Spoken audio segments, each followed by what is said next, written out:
आज का जो विषय है वो रिमांड रिपोर्ट और सेंट्रल स्क्रूटनी रिपोर्ट है।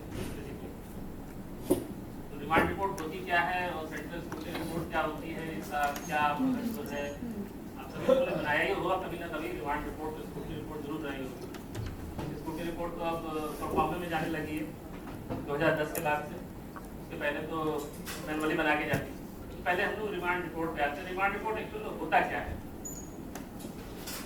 तो जैसे पिछले लेक्चर में आप लोगों को थोड़ा याद हो तो ये था कि अपील में एडिशनल एविडेंस प्रोड्यूस किए जाते हैं जो कि एसएससी देता है during the course of appellate proceeding.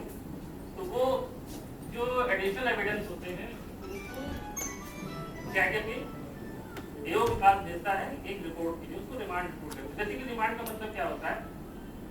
Remand का मतलब अगर सिंपल लॉ की भाषा में समझें तो ये होता है कि एक हायर कोर्ट एक लोअर कोर्ट के पास अगर किसी चीज को वापस रिकंसिडरेशन के लिए भेजता तो उसको रिमांड कहते हैं। पुलिस रिमांड एक अलग चीज होती है, उससे लेना देना नहीं है यहाँ पे। कोर्ट की भाषा में सिंपल एक हायर कोर्ट एक लोअर कोर्ट के पास किसी चीज को रिकंसिडरेशन के लिए भेजता है या कोई फ्रेश चीज आती है उसके सामने उसको रिकंसिडरेशन के लिए भेजता है तो उसको रिमांड पे लेना कहते हैं, रिमांड देना कहते हैं। इनकम टैक्स की प्रोसीडिंग का मतलब हुआ रिमांड रिपोर्ट में एडिशनल एविडेंस एओ के पास फिर से भेजना ताकि वो उसको रीएनालाइज कर सके जो कि उसके सामने असेसमेंट प्रोसीडिंग में ना आए हो या किसी वजह से उसको छूट गए हो देखने से वो। अब रिमांड जो है वो एक तरीके की एडिशनल प्रोसीडिंग हो जाती है असेसमेंट के बाद। एक आप इसको कह सकते हैं कि एक असेसमेंट के बाद एक छोटा असेसमेंट है क्योंकि इसके अंदर आपके पास वो सारी पावर्स हैं जो असेसमेंट में होती है। जैसे मैंने पहले बताया था ये सारी पावर्स होती है सिवाय इसके कि आप एक ऑर्डर पास कर सकते हैं। ऑर्डर नहीं पास कर सकते, आप 136 दे सकते हैं, समन दे सकते हैं, सब कुछ कर सकते हैं। वो एक रिमांड प्रोसीडिंग का हिस्सा है। सीआईटी अपील जो है वो एडिशनल एविडेंस सबमिशन जो भी एसएससी देता है उसको एओ के पास भेजता है कि क्या ये एडमिसिबल है और उसके ऊपर कमेंट मांगता है एक फिक्स टाइम फ्रेम में। नॉर्मली जो आपके पास रिमांड रिपोर्ट के लिए लेटर्स आते हैं उसमें एक फिक्स टाइम फ्रेम होता है कि इस 1 महीने के अंदर दे दीजिए या दे दीजिए जैसा भी हो। पहली चीज तो ये है कि सीआईटी अपील उन एडिशनल एविडेंसेस को पहले खुद एक्सेप्ट करे, वो खुद पहले डिसाइड करे कि ये एडमिसिबल है या नहीं है। अगर वो डिसाइड करता है कि ये एडमिसिबल है तभी वो उसको उसका रीजन रिकॉर्ड करता है अपने ऑर्डर में या नोटशीट पे जो कि बाद का ऑर्डर का हिस्सा बनते हैं कि ये एक्चुअल में ये एडिशनल एविडेंस या सबमिशंस जो है जो कि एओ के सामने नहीं गए थे वो एडमिसिबल हैं। अगर वो इनिशियल स्टेज पे ही उसको इनएडमिसिबल कर देता है तो फिर उसका कोई वैल्यू नहीं रहती, उसके बाद आपके पास कोई रिमांड रिपोर्ट के लिए नहीं आएगा। एक बार सीआईटी अपील उन एडिशनल एविडेंसेस को एक्सेप्ट कर लेता है फिर आपके पास भेजता है कि हाँ अब आप इसके ऊपर अपना रिपोर्ट दीजिए। अब उसके ऊपर आपको देखना है कि ये एडमिसिबल है नहीं है, वो रूल 46A के अंतर्गत आते हैं या नहीं आते। रूल 46A हम लोग पिछली क्लास में डिस्कस कर चुके हैं कि रूल 46A क्या होता है और उसके अंदर क्या क्या पैरामीटर्स है जिनके अंदर कोई भी एसएससी किसी भी समय आईटीआईटी तक एडिशनल एविडेंस दे सकता है। वो 4 कंडीशंस हैं, वो 4 कंडीशंस आप लोगों को मालूम होनी चाहिए कि किसी वजह से वो ना दे पाया हो असेसमेंट प्रोसीडिंग में एओ ने एक्सेप्ट करने से मना कर दिया हो या एओ ने उन एविडेंसेस को कंसीडर ही ना किया हो गया हो। अब रूल 46A में सीआईटी अपील के ऊपर एक बोनस है कि वो उन सारे एविडेंसेस को एओ को जरूर देना। अगर किसी वजह से सीआईटी अपील वो एविडेंसेस एओ के सामने नहीं भेजता है तो उसका ऑर्डर जो है इनफ्रक्चुअस भी माना जा सकता है, उसके अगेंस्ट अपील हो सकती है। लेकिन आपकी रिपोर्ट को वो एक्सेप्ट करे या ना करे वो सीआईटी अपील का अपना जुरिसडिक्शन है, अपना कंसिडरेशन है। वो आपकी रिपोर्ट मान भी सकता है, आपकी रिपोर्ट नहीं भी मान सकता। उसका काम है वो वहीं पे खत्म हो जाता है जब वो आपको या एओ को वो एविडेंस कन्फ्रंट करा देता है।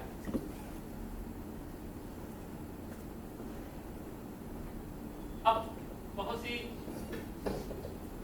जगहों पे ये सवाल आता है कि जो एडिशनल एविडेंसेस होते हैं उनका क्या करें, क्योंकि कई जगह पे ये होता है कि जो आपका रेंज हेड है या जो हायर अथॉरिटी है वो कहते हैं इसके ऊपर कोई वेरिफिकेशन करने की जरूरत नहीं है, आप सिंपली ये लिख के भेज दिए कि हम इसको एडमिसिबल नहीं मानते, असेसमेंट के समय नहीं दिया हम नहीं मानते। ये गलत है। अगर स्पेसिफिक डायरेक्शंस हैं सीआईटी अपील के कि वेरिफिकेशन मैंडेटरी है आपके लिए कि आप इसको वेरीफाई कीजिए और तब रिपोर्ट सबमिट कीजिए। तो आपके लिए मैंडेटरी है कि आप उसको वेरीफाई कीजिए। ऐसा कई केसेस में हुआ है, ऐसा कई ITAT और हाई कोर्ट के जजमेंट हैं जिनके अंदर ये कहा गया कि CIT अपील ने तो एविडेंस दिया AO के सामने, लेकिन AO ने अपनी रिमांड रिपोर्ट में उसमें कोई कमेंट नहीं किया। इसलिए जो AO की रिपोर्ट थी वो इनफेक्चुअस है, उसको इवन वापस रिकंसिडर करने के लिए AO तक वापस फिर से भेज दिया गया। तो ऐसी चीजें अवॉइड कीजिए। ये अपने रेंज हेड या जो भी आपके हाई अथॉरिटी है, अगर वो मना करते हैं तो उनको इस चीज को कन्विंस करने की कोशिश कीजिए कि इसके अंदर अगर वेरिफिकेशन रिक्वायर्ड है तो वेरिफिकेशन जरूर कराएं। जनरल प्रोसेस है आगे की अपील का जो पॉजिटिव आउट रिमांड रिपोर्ट जब आप अपनी रिमांड रिपोर्ट देते हैं तो CIT अपील अपने ऑर्डर में उसको मेंशन करता है, मेंशन करता है।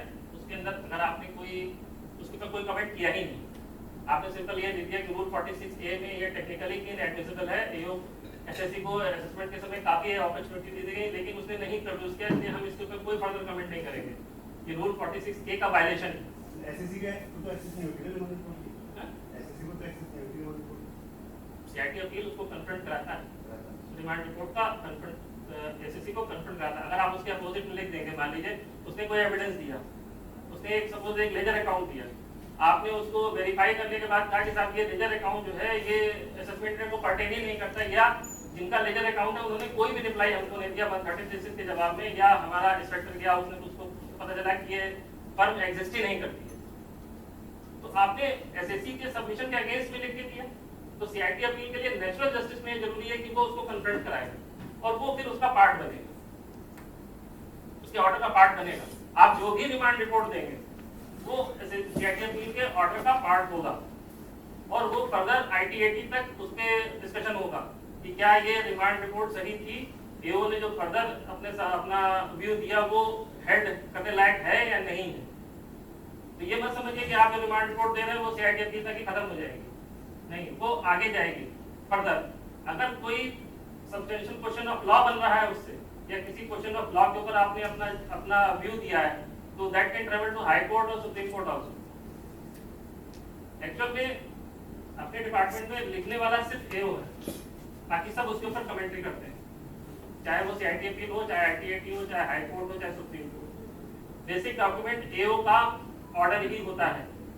तो आप जो लिखते हैं AO अपने असेसमेंट ऑर्डर में, that should be precise to the point, और उसके अंदर फ्रिवलेस चीजें ना डालिए, अननेसेसरी केस लॉज, अननेसेसरी उसको बड़ा बनाने की कोशिश मत कीजिए। कोई बहुत बड़ा ऑर्डर कोई डिटेल्ड ऑर्डर नहीं होता है, तो ये जरूरी है कि आप जो भी लिखें वो टू द पॉइंट और उसके जो केस है उससे रिलेवेंसी होनी चाहिए उसकी। हाँ, कर सकते हैं। हाँ, CIT अपील की पावर कोर्ट टर्मिनस है, वो सब कुछ कर सकता है, लेकिन नेचुरल जस्टिस में वो आपको देता है। अगर आप उसको नहीं करेंगे तो वो हो सकता है वो ऐसे से ही कहे कि आप ही लाके दे दो, खुद ही वेरीफाई करें, वो कर सकता है। उसमें ऐसे CIT अपील की पावर में कहीं कोई कमी नहीं। अब मान लीजिए CIT अपील ने आपको कहा कि आप 15 दिन के अंदर हमको ये रिपोर्ट दे दीजिए, आपके पास 15 दिन का समय आपको लगता है सफिशिएंट नहीं है, आपको 1 महीना 1.5 महीना चाहिए, तो आप उस 15 दिन को खत्म होने से पहले ही CIT अपील को ये इंटीमेट कर दीजिए कि हमको टाइम और चाहिए एडवांस में, लास्ट डेट का वेट मत कीजिए। एडिशनल टाइम अगर आपको लेना है तो CIT अपील को पहले लिखिए कि CIT अपील हमको और एडिशनल टाइम चाहिए। अब SSC ने कोई सबमिशन दिया है जिसके ऊपर आपको फर्दर क्लैरिफिकेशन चाहिए SSC से, तो उसके लिए आप SSC को अपॉर्चुनिटी दे सकते हैं। वही जैसा असेसमेंट के दौरान होता है, आप उसको बुलाते हैं, या उसने मान लीजिए कोई विटनेस प्रोड्यूस किया है या विटनेस के का रेफरेंस दिया है, या कोई भी ऐसा सब्जेक्ट दिया जिसके ऊपर क्लैरिफिकेशन चाहिए या वेरिफिकेशन चाहिए, तो आप SSC को बुला सकते हैं, क्लैरिफिकेशन ले सकते हैं, वेरिफिकेशन करा सकते हैं, सब कुछ करा सकते हैं। Objection should be raised in remand report if additional evidences are not existing. अगर रूल 46A का वायलेशन है या किसी भी रीजन से आपको लगता है कि ये एविडेंस नहीं कंसीडर होने चाहिए, तो वो आप अपनी रिमांड रिपोर्ट का पार्ट बनाइए, लेकिन उस रिमांड रिपोर्ट को वहीं मत खत्म कर दीजिए। उसने जो भी एविडेंस दिए हैं उसके ऊपर आपका कमेंट होना जरूरी है। अगर आपने कमेंट नहीं दिया, सिर्फ रूल 46A का वायलेशन मान के छोड़ दिया, तो ये गलत है, क्योंकि सीआईटी अपील ने एक बार अगर वो एडिशनल एविडेंस एक्सेप्ट कर लिया है तो उसकी एडमिसिबिलिटी पे ज्यादा क्वेश्चन मार्क उठाना उचित नहीं है। आप उठा सकते हैं, ये राइट है, हम लोग सभी उठाते हैं। जब भी कभी रिमांड रिपोर्ट भेजते हैं तो सबसे पहले स्टार्टिंग ही वहीं से होती है, पहले सिनॉप्सिस लिखा जाता है कि असेसमेंट के समय क्या हुआ। उसके बाद सबसे पहला काम करते हैं कि रूल 46 है कि इस क्लॉज का, इस सब क्लॉज का वायलेशन है, इसलिए ये एक्सेप्टेबल नहीं है। लेकिन उसको वहीं मत खत्म कर दीजिए, उसके बाद आगे बढ़िए और जो भी उसने एविडेंस या सबमिशन या जो कुछ भी दिया है उसका वेरिफिकेशन या क्लैरिफिकेशन जो भी करना है आपको करके उसके बाद एग्जामिन करके उसके ऊपर अपने कमेंट जरूर दीजिए ऊपर वाले केवियट के साथ कि हाँ ये है, लेकिन फिर भी नॉट विथ स्टैंडिंग कहते हैं ना उसको, वो दैट ये हमारी रिपोर्ट है।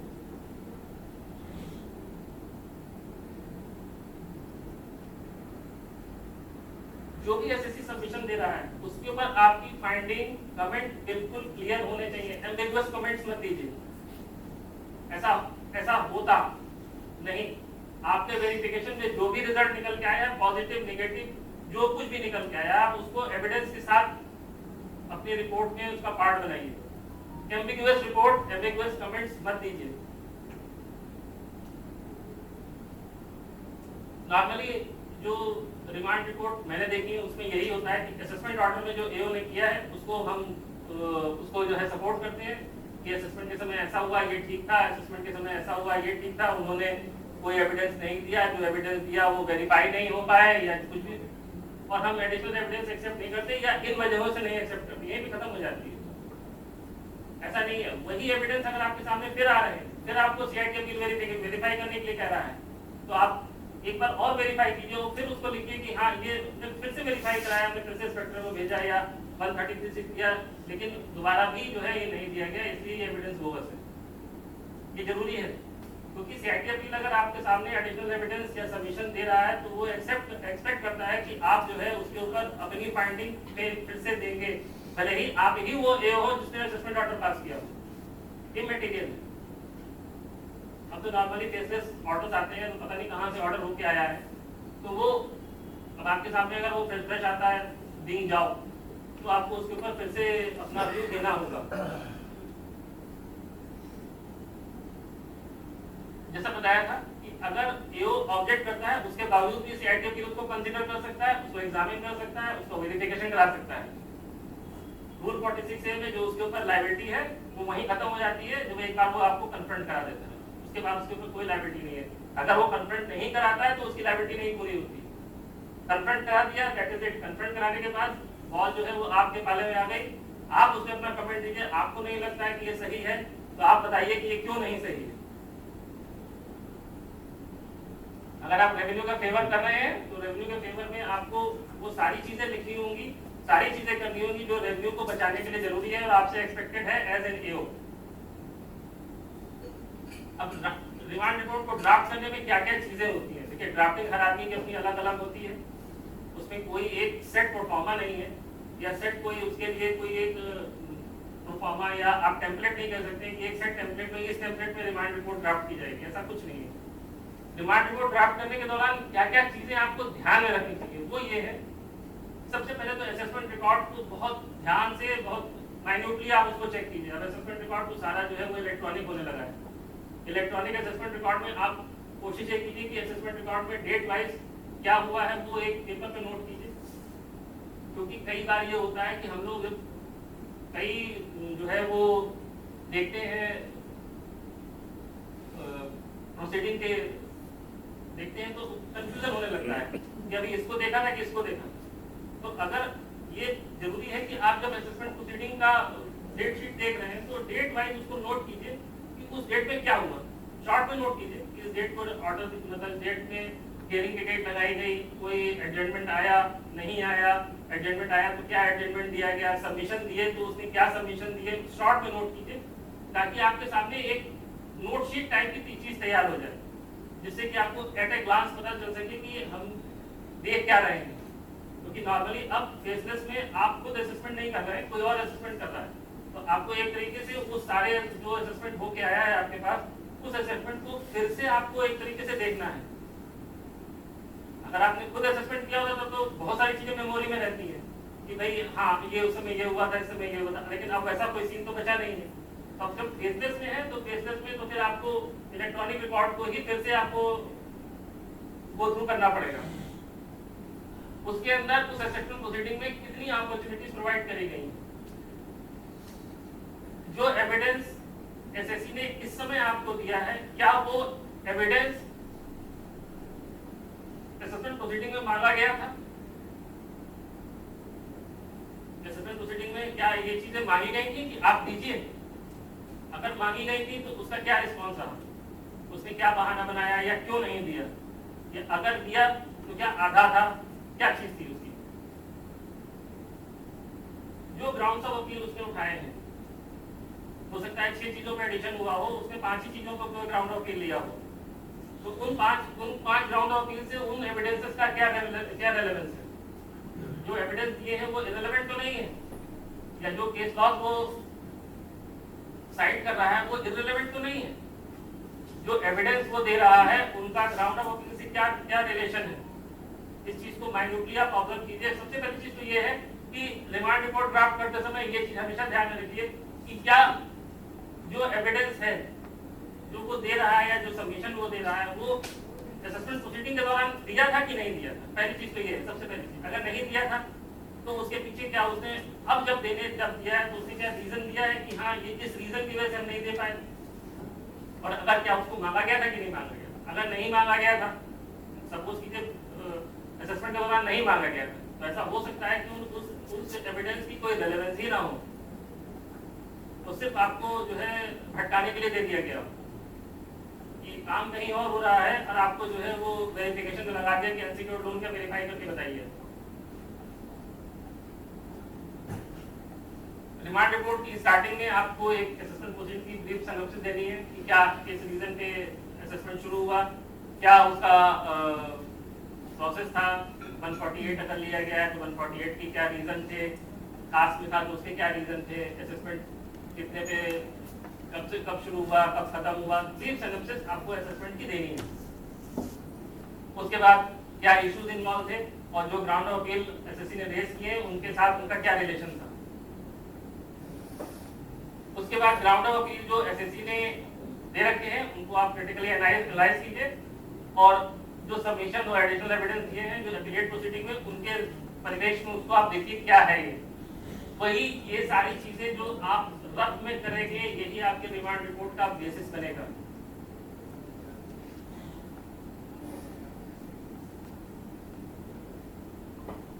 अगर एसएससी ने कोई स्टेटमेंट दिया है तो वो स्टेटमेंट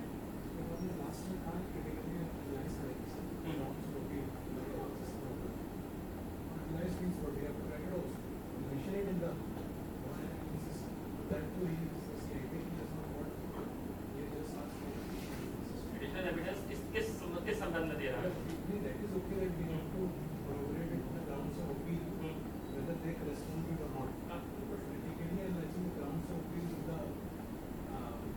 देखिए ऐसा हो सकता है, ऐसा कई बार होता है कि जो ग्राउंड्स ऑफ अपील होते हैं वो कई बार कहीं से कट कॉपी पेस्ट के चक्कर में आ जाते हैं।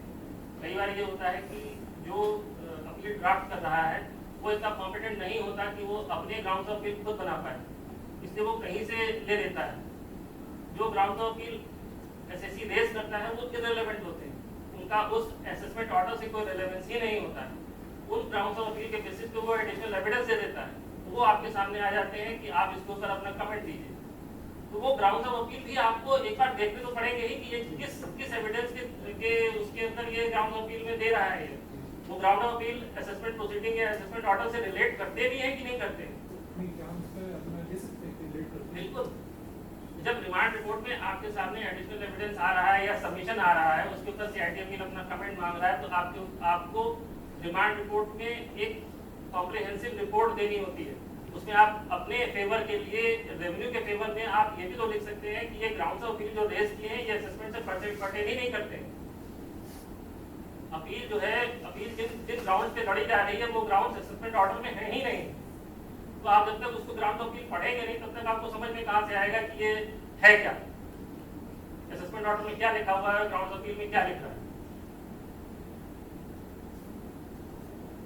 अगर असेसमेंट के दौरान एसएससी ने कोई स्टेटमेंट दिया है या कोई एविडेंस दे रखा है, उसके बिल्कुल उलट वो इस समय एडिशनल एविडेंस दे रहा है, तो ये फैक्चुअल डिस्क्रिपेंसी है। फैक्ट अलग हो रहे हैं। फैक्चुअल डिस्क्रिपेंसी अगर इस टाइप की कोई नजर आ रही है तो उसको आप अपने रिमांड रिपोर्ट में पॉइंट आउट करेंगे कि असेसमेंट के समय इनका स्टेटमेंट ये था, अब ये स्टेटमेंट ये है। इवन असेसमेंट को छोड़िए, ये अगर 148 के केसेस में नॉर्मली आप 148 AB में एसएससी को ऑप्शन देते हैं, पहले आप उसको नोटिस देते हैं कि ये इस बेसिस पे आपका केस खोला जाना है, उसके वो जवाब देता है। उसके बाद 148 A1D का ऑर्डर पास होता है। उस समय जो उसने सबमिशन दिया होता है, उन सबमिशन को भी आप चेक कर सकते हैं, क्योंकि अब तो इलेक्ट्रॉनिक हो गया है सब कुछ, आपके पास पूरे स्टेटमेंट मौजूद है। तो उस 3 स्टेटमेंट एसएससी देता है, एक 148 के केस में, खासकर कासी केसेस की बात नहीं कर रहा हूँ, 148 केसेस में एक 148 A1B के टाइम पे देता है, एक असेसमेंट के टाइम पे देता है और फिर सीआईडी बिल के सामने देता है। तो आपके सामने तीन स्टेटमेंट है। उन तीनों स्टेटमेंट में आप जो है वो चेक कर सकते हैं कि क्या गलत है क्या सही है। हो सकता है उसमें वहां कुछ और दे रखा हो, कुछ और दे रखा हो। यहाँ इसी एक केस में था, उस केस में एसएससी का केस इस बारे बेसिस पे खोला गया था कि उसने बोगस बिल्स परचेज किए हैं, बोगस बिल्स लिए हैं, उन बोगस बिल्स के बेसिस पे उसने जो है अपना पूरा टर्नओवर दिखा रखा है। पार्ट ऑफ बिल्स जो काम करता था एसएससी, चावल का काम करता था, पार्ट ऑफ बिल्स सही थे, लेकिन पार्ट ऑफ बिल्स बोगस थे। तो 148 A1D 148 की जो प्रोसीडिंग चल रही थी A1D की, तब उसने कहा कि साहब हम जिससे आप ये कह रहे हो कि हमने खरीदा है, हम इसको जानते ही नहीं। एक को तो उसने मना कर दिया कि हम जानते नहीं है, बाकी 2 के लिए उसने बाकायदा उनकी जो कंप्यूटराइज्ड बिल थे उनकी कॉपीज तक सबमिट करी थी कि हाँ ये बिल्स देखिए, ये बिल है, ये सब कुछ है उसकी। जब 148 की प्रोसीडिंग शुरू हुई तो उसने फिर वही रिपीट किया कि हम इसको एक को तो नहीं जानते, दूसरे के सपोर्ट में उसने बिल दिए। लेकिन तब तक एओ ने यह पूछा था कि अगर आपने माल खरीदा है तो उसके ट्रांसपोर्टेशन की डिटेल भी दीजिए। तो जो उसने नए बिल दिए उनके अंदर ट्रांसपोर्टेशन के डिटेल दीजिए। पहले बिल और दूसरे बिल में डिफरेंस था, सेम बिल थे, सेम नंबर था, लेकिन पहले वाले बिल में कुछ नहीं था, दूसरे वाले बिल में ट्रांसपोर्ट के डिटेल, ट्रक का नंबर तक पड़ा हुआ था। तो ऐसा खेल हो सकता है, ऐसा कोई आश्चर्यजनक चीज नहीं है। एसएससी मतलब हम लोगों को तो यही सिखाया जाता है कि एसएससी चोर है, बेसिकली हर चीज को शक की निगाह से देखना चाहिए। तो अगर वो बिल्स भी दे रहा है तो आपको एक बार तो वेरीफाई करना चाहिए कि क्या पहले दे चुका है, क्या पहले ये स्टेटमेंट दिया था उसने। बैंक स्टेटमेंट भी अगर दे रहा है, कई बार ये होता है कि 50 पेज का बैंक स्टेटमेंट है, जो इम्पोर्टेंट पॉइंट है, इम्पोर्टेंट डेट है, उस डेट का पेज ही गायब है, या सेम पेज को नंबरिंग को जो है वो फोटोशॉप करके नंबर अलग करके दूसरा पेज लगा दिया गया। ऐसी चीजें भी पकड़ी गई। तो ये सब चीजें माइनॉरिटी अगर आप जज करोगे एविडेंस को तभी पता चलेगा। डेट वाइज आप चेक कीजिए, आपको पता चल जाएगा कि भाई पेज नंबर 52 पे भी सेम डेट है, पेज नंबर 53 पे भी सेम डेट है, इसका मतलब पेज नंबर 53 गायब है। तो फिर आप बैंक से मंगाइए तो आपको पता चलेगा कि ओरिजिनल बैंक स्टेटमेंट कहाँ है। तो ये फैक्चुअल डिस्क्रिपेंसी है जो कभी भी हो सकती है। एक उन्होंने रेंट एग्रीमेंट दिया था वो पट्टी नहीं कर रहा साल से, उसको करने का क्या सर्टिफिकेट उसी रेंट एग्रीमेंट नीचे डेट चेंज भी नहीं किया। हाँ, ये होता है। एसएससी बहुत समझदार है, वो कुछ भी कर सकता है। इवन किसी एक केस में मैंने देखा था कि उसमें जो जब रेंट एग्रीमेंट में पॉइंट आउट किया है कि इसके अंदर जो है भाई आपकी डेट नहीं है, ये किसको परटेन करता है, तो उसने उसी असेसमेंट प्रोसीडिंग में 6 महीने के डिफरेंस में दूसरा रेंट एग्रीमेंट दे दिया जिसमें डेट की थी। तो आप जब उसको पॉइंट आउट करते हैं तो वो एक नया एविडेंस क्रिएट कर लेता है। जैसे मेरे केस में था कि वो ट्रक के नंबर उसने क्रिएट कर लिए, बोगस उसने ट्रक के नंबर क्रिएट किए। जब वो ट्रक के नंबर चेक किए गए तो मर्सिडीज कार के निकल रहे थे और जैगुआर कार के निकल रहे थे, जीप के निकल रहे थे, 3 व्हीलर के निकल रहे थे, सब कुछ निकल रहा था। जब उस चीज को ऑर्डर का पार्ट बनाया गया तब समझ में आया कि हाँ नहीं ये चीज तो गलत हो रही है। यहाँ पे ये 148 के समय कुछ और दे रहा है, 148 की प्रोसीडिंग में कुछ और दे रहा है। तो ऐसे फैक्चुअल डिस्क्रिपेंसी जो है एसएससी के स्टेटमेंट में मिल सकती है, स्टेटमेंट में, सबमिशन में, उसके एविडेंसेस में कहीं पर भी मिल सकता है। और वो चीज आपको पॉइंट आउट करनी है कि ये फैक्चुअल डिस्क्रिपेंसी है इसके अंदर। अगर कोई ऐसा एविडेंस सबमिट कर रहा है एसएससी जो कि आपके पास जो इन्फॉर्मेशन या मटेरियल है जिसके बेसिस पे आपने असेसमेंट खोल रखा है या आपके पास है कोई ऐसी मटेरियल इन्फॉर्मेशन उसके बिल्कुल कॉन्ट्रैक्टरी है, उस चीज को भी आप पॉइंट आउट कीजिए। आपके पास आपकी इन्फॉर्मेशन है कि ये बोगस बिल्स परचेज करता है, बोगस बिल्स का काम करता है, और वो कहता है कि नहीं साहब हमारे बिल्स सारे हैं, मौजूद हैं, तो उसको आपको पॉइंट आउट करके वेरीफाई करना होगा कि ये सही है कि हम सही हैं। बाकी ये रिमांड रिपोर्ट और कोऑपरेशन क्या था एसएससी का, रिमांड प्रोसीडिंग में क्या कोऑपरेशन था, उसको कितनी अपॉर्चुनिटीज दी गई, ये सारी चीजें रिमांड रिपोर्ट का हिस्सा होती है।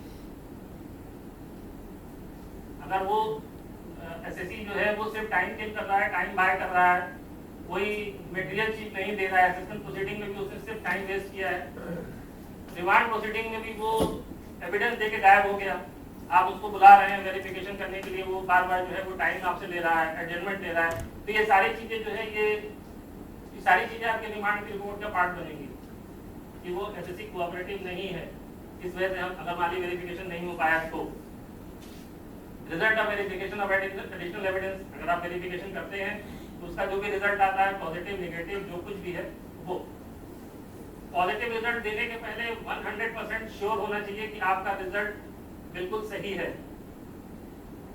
क्योंकि ये आगे तक ट्रेवल करेगा, रेवेन्यू को अफेक्ट करेगा, और डिपार्टमेंट के आगे के जो अगर मान लीजिए कोई क्वेश्चन ऑफ लॉ या फैक्ट निकल के आता है जिसकी बेसिस पे फर्दर जाना है तो उसको अफेक्ट करेगा ही।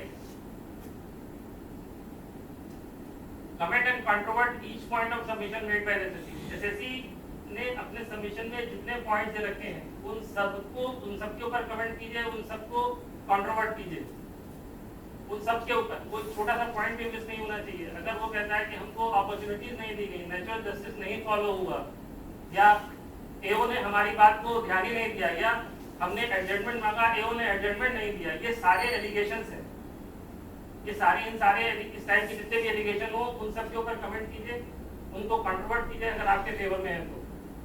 अगर आपके फेवर में नहीं है तो आप उसको स्किप भी कर सकते हैं, मत उसके ऊपर कमेंट कीजिए कि अगर मान लीजिए बाई चांस असेसमेंट के समय उसको वास्तव में कोई ऑप्शन नहीं दिया गया था या नेचुरल जस्टिस के साथ नहीं हुआ तो उसकी बात को एक्सेप्ट मत कीजिए, स्किप कर जाइए।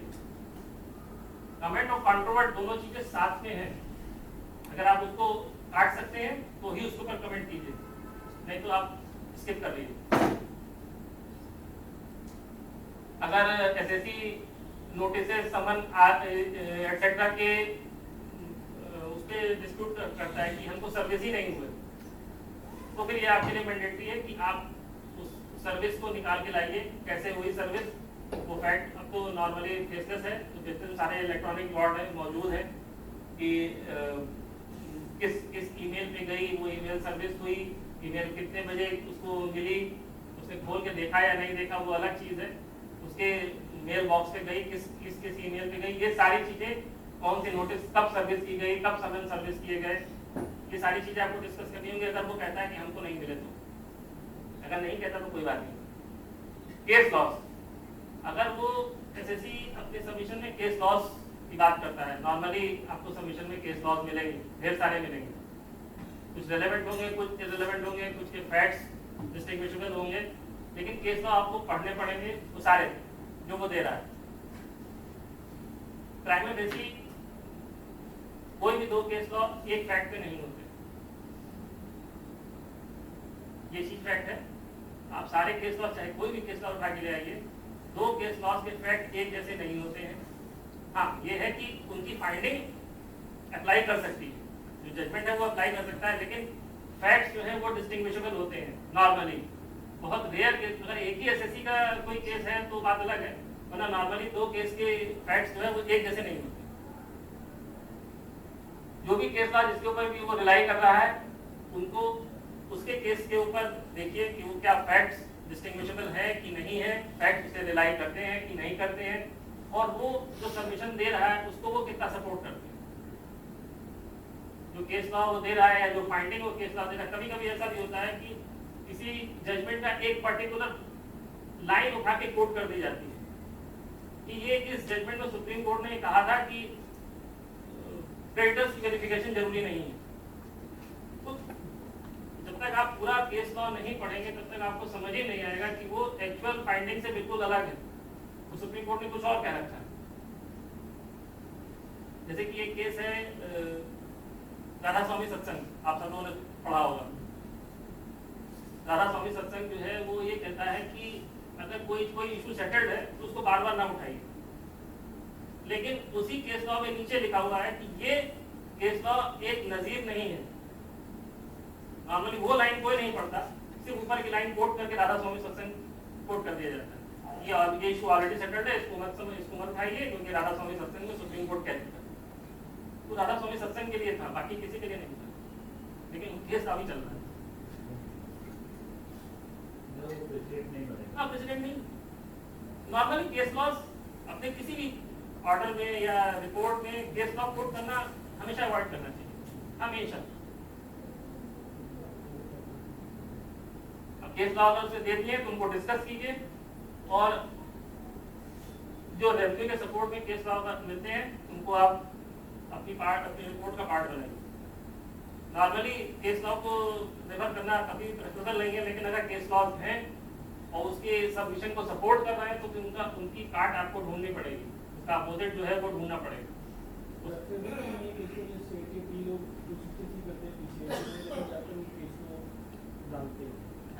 सही बात है, डालते हैं आप, जो ज्यादातर एओज डालते हैं, लेकिन केस लॉज जो है वो हमेशा एक स्केप रूट देते हैं अपोजिट पार्टी को। उसका मेन रीजन ये है कि केस लॉज के फैक्ट कभी भी एक जैसे नहीं होते। वो हमेशा आपसे यही, तो हमेशा उसके रिप्लाई में ये कहेगा कि ये केस लॉज जो आपने कोट किए इनके फैक्ट डिस्टिंग्विशेबल है, और इसके अपोजिट में ये केस लॉज, जहां उसने अपोजिट में केस लॉ दिया, आपको फैक्ट को एस्टेब्लिश किया, तो आपका जो बात का जो ऑर्डर है वो हल्का हो जाए। आपने चाहे कितना अच्छा लिखा हो, कुछ भी लिखा हो, लेकिन अगर आपने केस लॉ कोट कर दिया तो फिर ये माना जाता है कि हाँ इस केस लॉ के बेसिस पे हम ये बना रहे हैं, ये जजमेंट दे रहे हैं। तो आपका जब केस लॉ ही डिस्टिंग्विशेबल और अनफैक्ट है, तो आपका इसका मतलब है कि आपने उसको सही से इंटरप्रेट नहीं किया, सही अप्लाई नहीं किया आपने। तो आपका जो ऑर्डर है या जो कुछ भी आप कर रहे हैं वो हल्का हो जाए। CIT 263 वगैरह में जो केस लॉ कोट करते हैं वो नॉर्मली अगर आप देखेंगे तो उसमें सिर्फ यही लिखा होता है कि सुप्रीम कोर्ट ने हेल्ड किया कि अगर लैक ऑफ इंक्वायरी है तो वो ओके है। इस टाइप के केस लॉ मिलेंगे आपको। जनरली कोई बहुत ज्यादा डीप, बहुत मतलब माइन्यूट केस लॉ आपको नहीं मिलेगा, वो लोग भी नहीं लिखते।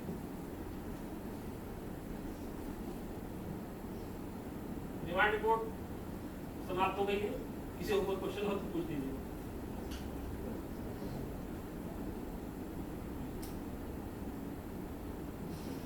मेन इंपॉर्टेंट चीज है आज की डेट में स्क्रूटनी रिपोर्ट। स्क्रूटनी रिपोर्ट क्या होती है सभी को मालूम है। जो CIT, अब आपने डिमांड रिपोर्ट दे दी, CIT ने उसको एग्जामिन कर लिया, अपना ऑर्डर पास कर दिया, सब कुछ कर दिया। अब आपके पास वो ऑर्डर आता है कि आप इसके ऊपर एक स्क्रूटनी रिपोर्ट बना के दीजिए। ये उसके पास, सभी ये उसके पास आता है। CIT के ITAT या हाई कोर्ट के जो ऑर्डर होते हैं उनके ऊपर जो एग्जामिनेशन करने के बाद आपने अपनी रिपोर्ट देते हैं वो CSR या स्क्रूटनी रिपोर्ट या सेंट्रल स्क्रूटनी रिपोर्ट कहलाती है। अब स्क्रूटनी रिपोर्ट दी क्यों जाती है ये तो बाद में आता है।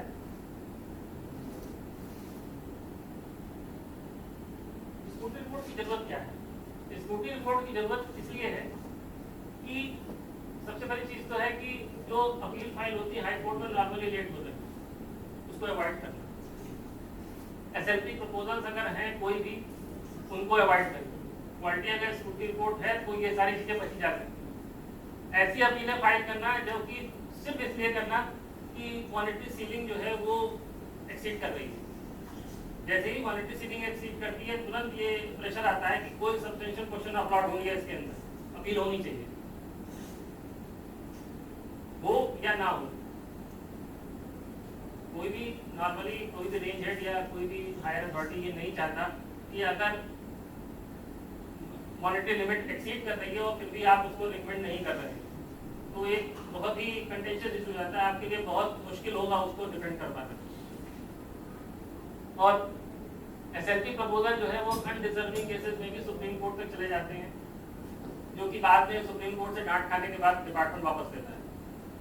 सुप्रीम कोर्ट के कई केसेस में ये हुआ कि आपने ऐसे केसेस फाइल कर दिए हैं जो कि ऑलरेडी सेटल्ड है, ये केस लॉ सेटल्ड हो चुके हैं, ये जो आप इशूज क्वेश्चन ऑफ लॉ लेके आ रहे हैं या सब्सटेंशियल क्वेश्चन ऑफ लॉ लेके आ रहे हैं, ये ऑलरेडी सेटल्ड है, आपने ध्यान ही नहीं दिया। तो डिपार्टमेंट को कई बार इस तरह की डांट सुनने को मिली है, तो ये अब स्कूटी रिपोर्ट में ये जोड़ दिया जाता है कि अब आप उसको बिल्कुल माइन्यूटली आप ऑब्जर्व कीजिए कि जो क्वेश्चन ऑफ लॉ बना के दे रहे हैं वो क्वेश्चन ऑफ लॉ सेटल्ड है कि नहीं है। अगर सेटल्ड है तो फिर आप फर्दर अपील मत कीजिए।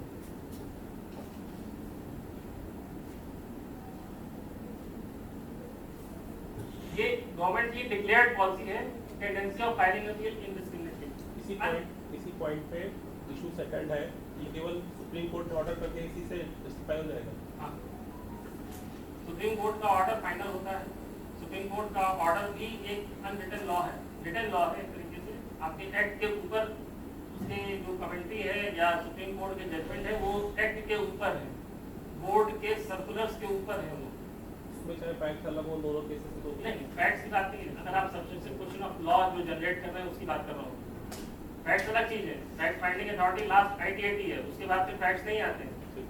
आईटीएटी के ऊपर फिर आप सब्सटेंशियल क्वेश्चन ऑफ लॉ पे ही जाते हैं। हाई कोर्ट, सुप्रीम कोर्ट सिर्फ क्वेश्चन ऑफ लॉ पे जाया जा सकता है, फैक्ट पे नहीं जाया जा सकता। तो अगर वो जो क्वेश्चन ऑफ लॉ फ्रेम कर रहे हैं या जो उसके सब क्वेश्चन ऑफ लॉ फ्रेम कर रहे हैं, वो क्वेश्चन ऑफ लॉ अगर सुप्रीम कोर्ट के किसी जजमेंट से या आपके बोर्ड के सर्कुलर से ही सेटल्ड है तो आप उस पर अपील नहीं करेंगे, रिटन लिमिट कुछ भी हो। 2010 में नेशनल लिटिगेशन पॉलिसी गवर्नमेंट ने फॉर्म की थी। उस पॉलिसी के हिसाब से ये था कि गवर्नमेंट जो है वो कंपल्सरी लिटिगेंट ना बने। जो ये फिलॉसफी है कि लेट द कोर्ट डिसाइड, हम क्यों डिसाइड करें, जो कोर्ट कहेगा वो देखा जाएगा। तो इस फिलॉसफी से हटा गया, 2010 में ही आया था। और 2010 में जो है ये ऑब्जर्वेशन एपेक्स कोर्ट की तरफ से आया था, एक केस हुआ था अर्बन इंप्रूवमेंट ट्रस्ट बीकानेर।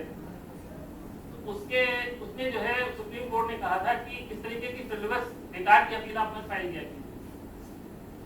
उसके बाद से जो है ये डिपार्टमेंट का एक गवर्नमेंट ने एक नेशनल लिटिगेशन पॉलिसी फॉर्मुलेट करी 2010 में। उसके हिसाब से ये था कि that matter should be left to the court for ultimate decision has to be discarded. अंतिम निर्णय कोर्ट लेगा।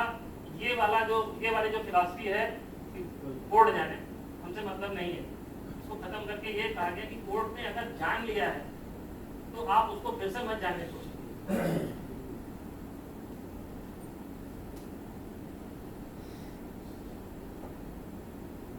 अब सबसे पहले क्या, जो सीएसआर जो सबसे पहले आती है वो किसकी होती है? वो सीआईटी अपील के ऑर्डर की होती है।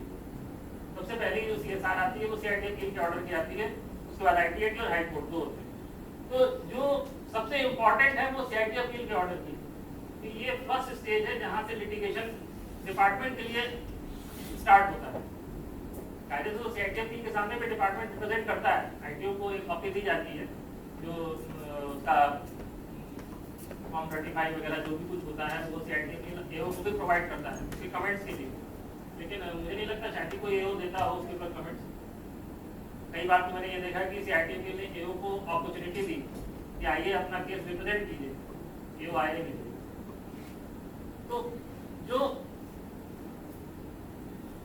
आर्बिट्रेशन या जो भी आप प्रोसीडिंग कर लीजिए वो सीआईटी अपील के सामने शुरू होती है फर्स्ट।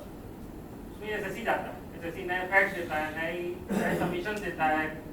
वो बहुत सारी ऐसी चीजें कहता है जो असेसमेंट के समय नहीं होती। इसलिए आप रिमांड रिपोर्ट देते हैं, रिमांड रिपोर्ट फिर से असेसमेंट का पार्ट, अपील ऑर्डर का पार्ट बनता है।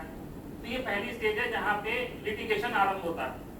तो जो सीआईटी अपील का ऑर्डर होता है वो एओ के ऑर्डर के बाद सबसे ज्यादा इंपॉर्टेंट है लिटिगेशन के पॉइंट ऑफ व्यू से। तो उसकी जो स्क्रूटनी रिपोर्ट है वो सबसे इंपॉर्टेंट है, उसको बहुत ही केयरफुली बनाना चाहिए। आईटीएटी की भी जरूरी है क्योंकि ITAT last fact finding authority है। लेकिन अगर उसने एक बार फैक्ट फाइंड करके दे दिया तो आपके पास सिर्फ एक ही ऑप्शन है कि आप उसको मिसलेनियस एप्लीकेशन दे के उसको पॉइंट आउट कीजिए कि भाई ये आपने फैक्ट गलत निकाला। हाईकोर्ट में आप नहीं जा सकते उसके against.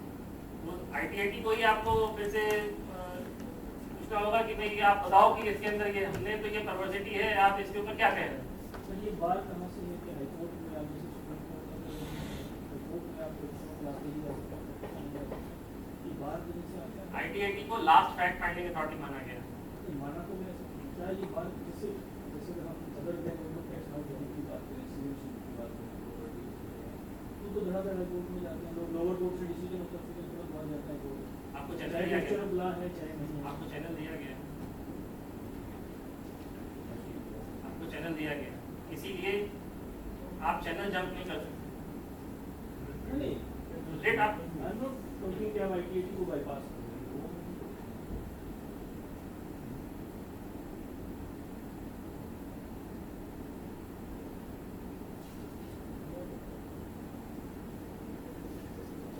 Party of CSR, particularly those relating to waters of CITFL and that of ITAT are crucial so far as to litigation High Court and Supreme Court. अगर सुप्रीम कोर्ट और हाई कोर्ट में आपको case लड़ना है तो जो CITFL और ITAT के जो ऑर्डर्स हैं उनकी सुप्रीम कोर्ट बहुत कायदे से बननी चाहिए।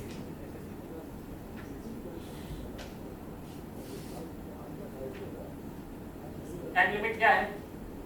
टाइम लिमिट ऐसी कोई टाइम लिमिट नहीं दे रखी है CSR देने की किसी भी एक्ट में, कहीं पर भी कोई टाइम लिमिट नहीं है, लेकिन लिमिटेशन है फाइल करने की ITAT में 60 दिन की, हाई कोर्ट में 120 दिन की और सुप्रीम कोर्ट में SLP फाइल करने की 90 दिन की। तो वो इसके अंदर ही आपको देना है, लेकिन ऑफिस प्रोसीजर कहीं पर भी कोई टाइम लिमिट नहीं बताता है कि अपील की स्कूटनी रिपोर्ट AO रेंज को और उसके बाद CIT को कब भेजेगा, कोई टाइम लिमिट नहीं है इसके अंदर। लेकिन इसी टाइम लिमिट के अंदर आना है तो बोर्ड ने 2010 में या 11 में एक सर्कुलर के थ्रू एक फ्लो चार्ट दिया था जिसमें कि मूवमेंट बताया गया था कि SLP के लिए अगर प्रपोजल आप दे रहे हैं तो वो कितने दिन में होना है। तो उसमें था कि स्कूटनी रिपोर्ट ITAT के ऑर्डर की 33 दिन के अंदर आपके रेंज हेड में आ जानी चाहिए अपील इफेक्ट देने के बाद। उसके बाद रेंज हेड से CIT अपील के पास CIT अपील और CIT appeal sorry range head से CIT और CIT से और फर्दर CCIT तक जाने के लिए 15-20 दिन का आता है। तो हाई कोर्ट में 260 का रेफरेंस फाइल करने के लिए 115 दिन का समय दिया गया है टोटल सब मिला के। वो फ्लो चार्ट है, आप उसके अंदर 10-5 दिन ऊपर नीचे कर सकते हैं, लेकिन 115 दिन के अंदर आपको दे देना है तो तब वो फाइल हो जाना चाहिए 115 दिन के अंदर। वेटिंग है उसके अंदर, प्रिपरेशन ऑफ सेट्स है, काफी एलोबरेट होता है वो हाई कोर्ट का, जिसने भी किया होगा। 260 में रेफरेंस जब फाइल करते हैं तो कितना एलोबरेट होता है, कितनी कॉपी बनती है, उसकी सीरेटम बनता है, उसमें नंबरिंग होती है, उसमें साइन होते हैं, बहुत लंबा चौड़ा काम, काफी टाइम लगता है उसके अंदर। जितने भी स्टेनोग्राफर्स होंगे उन सबने किया होगा। तो ये बहुत लंबा चौड़ा काम होता है और इसके अंदर जरा सी गलती पे जो है रिट्स रिजेक्ट हो जाती है, वापस आ जाती है, डिफेक्टिव रिजेक्ट डिफेक्टिव करके वापस हो जाती है हाई कोर्ट से। तो ये सब काम करने के लिए हाई मतलब जो बोर्ड है उसने एक फ्लो चार्ट में रखा है, उस फ्लो चार्ट के हिसाब से अगर आप काम कीजिए बाकी बात नहीं।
जल्दी होता है।